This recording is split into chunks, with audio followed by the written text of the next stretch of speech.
राधे राधे दोस्तों, आज की कहानी है कर्मों का फल। ये कहानी एक गरीब ठठेरे की है जो बेचारा मेहनत मजदूरी करके अपने परिवार का पेट पालता है।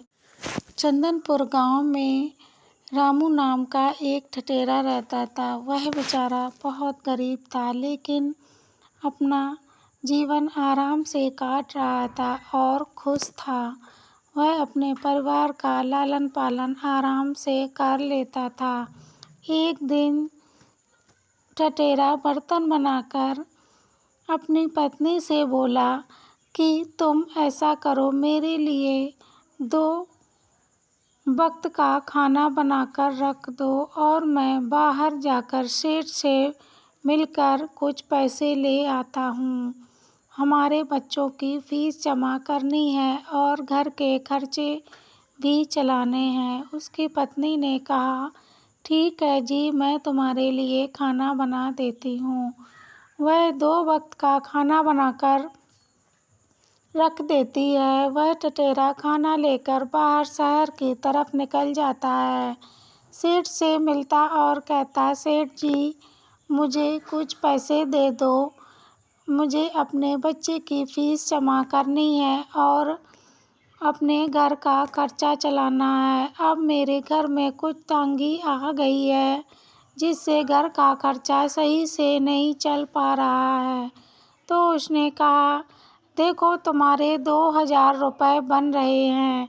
तभी रामू बोला कि तुम ऐसा क्यों कह रहे हो, मेरे हिसाब से तो 3000 रुपये बन रहे थे और तुम अब ये रुपए मेरे क्यों काट रहे हो। मैंने तो एक भी दिन छुट्टी भी नहीं ली और बराबर काम करता रहा, फिर आप मेरे रुपए क्यों काट रहे हो। वह बोला, देखो तुम्हें रुपए 2000 लेने हो तो लो, नहीं तो मैं ये भी रख लूँगा और तुम जाओ, कल से दूसरा काम ढूंढ लेना। वह बेचारा अब परेशान हो गया। जब ठठेरे रामू ने सेठ जी के पाँव पकड़े और बोला कि सेठ जी, तुम ऐसा मत करो, अगर मुझे पूरे रुपए नहीं दोगे तो मेरे घर का खर्चा कैसे चलेगा। तभी सेठ जी ने कहा, देखो मैं कुछ नहीं जानता, चाहे जहाँ से भी खर्चा चलाओ, मेरे को कोई मतलब नहीं है। मैं तुम्हें इतना कहने पर 500 रुपये और बढ़ा देता हूँ, इससे ज़्यादा बिल्कुल भी नहीं दूँगा। लेना हो तो ले लो, नहीं तो सीधे चले जाओ। वह बेचारा मजबूर होकर 2500 रुपये लेके घर पर आता। तभी उसकी पत्नी कहती, क्या बात है जी, रुपए मिल गए। वह कहते, हाँ मुझे मिल गए हैं, लेकिन सेठ जी ने 2500 ही दिए हैं। अब हमारा घर का खर्चा कैसे चलेगा, जबकि तो 3000 रुपये हमारे बन रहे थे। तब वह बोली, अब हम क्या करेंगे, इसमें से 1000 रुपये बच्चों की फीस चली जाएगी और 1500 में हम घर का खर्चा महीने भर का कैसे चलाएंगे। तब वह ठठेरा बोलता, तुम परेशान मत हो, देखो मैं बर्तन बनाकर फिर जो समय बचेगा उसमें कुछ और काम ढूंढ लूँगा, जिससे आराम से घर का खर्चा निकल जाएगा। अब तो सेठ जी रुपए भी पूरे नहीं देते हैं।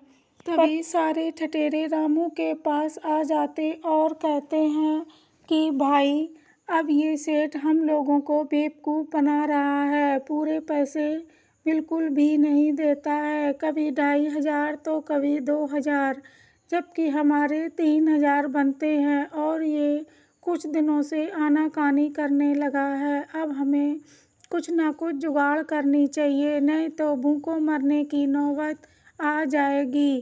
तभी रामू बोला, ऐसा करते हैं, हम लोग ये बर्तन बनाकर कुछ ऊपर का काम देख लेंगे, जिससे हमारे घर का कुछ ना कुछ खर्चा निकल जाएगा। अगर ये बर्तन बनाने का काम छोड़ दिया तो और परेशान हो जाएंगे, इसलिए यह काम करते रहें और ऊपर का भी हम काम कर लिया करेंगे। सभी लोग राजी हो जाते और दूसरे दिन काम की तलाश में निकल पड़ते हैं। तभी वहाँ पर पहुँचते ही शहर में अपनी अपनी जगह पर सब काम ढूंढने लगते हैं, लेकिन उन लोगों को कोई भी काम नहीं मिलता। वह निराश होकर घर के लिए आ रहे थे, तभी ठठेरा कुछ पीछे रह गया और ये लोग आगे निकल आए। रात हो चुकी थी। रामू बेचारा पीछे रह गया था। ये लोग आगे निकल आने पर उसका साथ छूट गया था। तभी बारिश होने पर वह सारा भीग गया और जल्दी से दौड़कर वह गुफा की ओर जाने लगा। तभी भेड़ बकरियों का झुंड उसके पास आया तो वह जल्दी से उस गुफा के अंदर चला गया। उस गुफा में उसे एक सुराही दिखी। वह सुराही देखकर वह अचंभित हो गया, क्योंकि सुराही बहुत ही अटपटी थी। उसने सोचा, क्यों ना हम ये सुराही ले चले, ये यहाँ पर बेकार पड़ी है, हमारे घर में पानी भरने के काम आ। जैसे ही उस रामू ने सुराही को हाथ लगाया, तभी एक आवाज़ जोरदारी से आई, ठहरो, तुम्हारी हिम्मत कैसे पड़ी इस सुराही को छूने की। तभी वह आवाज़ सुनकर बोला, मैं ये सुराही तो पड़ी थी, इसीलिए सोचा कि इस सुराही को घर पर ले चलूं, और मेरा कोई इरादा नहीं था।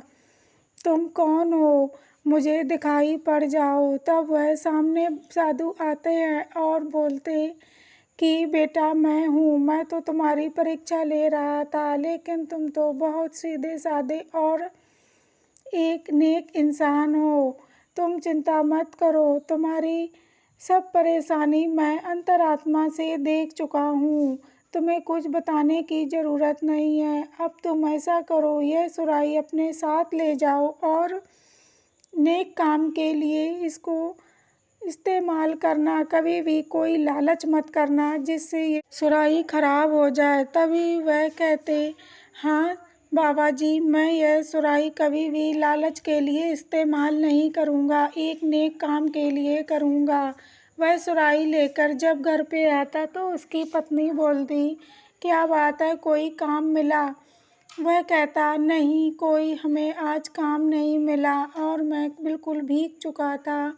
तभी एक गुफा में गया तो मुझे यह सुराही मिली। वह सुराही देखते ही बोली, क्या ये तुम फालतू के सामान ले आते हो, इसका हम क्या करेंगे? तभी वह बताता, तुम ऐसे क्यों कह रही हो, यह सुराही मुझे बाबा ने दी है। ये सुराही कोई ऐसी वैसी सुराही नहीं है, ये एक जादुई सुराही है, और बाबा ने बोला था कि इसे कभी लालच में इस्तेमाल मत करना। अब तुम ऐसा करो, मैंने तुम्हें एक दिन जंगल से लाकर चंदन की एक लकड़ी का टुकड़ा दिया था, अब तुम वही लकड़ी का टुकड़ा मेरे पास लेकर आओ। वह चंदन की लकड़ी का टुकड़ा लेकर आती है। वह सुराही में वह लकड़ी का टुकड़ा डाल देता, तभी ढेर सारी चंदन की लकड़ियां बन जाती। तभी उसकी पत्नी खूब खुश होती और अपने पति से कहती कि अब हमारे बुरे दिन खत्म हो जाएंगे, और अब ये सारी लकड़ियां ले जाकर शहर में जाकर बेच दो। वह कहता, हाँ भगवान, अब मैं ऐसा ही करूँगा, और शहर जाकर लकड़ियां बेचने चला जाता है। जब लौट कर आता तो ढेर सारे रुपए लेकर आता। फिर वह अपनी पत्नी से कहता, ये रुपए तुम रख लो घर के खर्चे के लिए। वह रुपए रख लेती है, और फिर रामू कहता कि अब मैं सोच रहा हूँ कि हमारे दोस्त भी बहुत परेशान हैं, क्यों ना हम उन्हें भी यह बात बता दें, जिससे वह अपना अपना व्यापार चालू कर लें।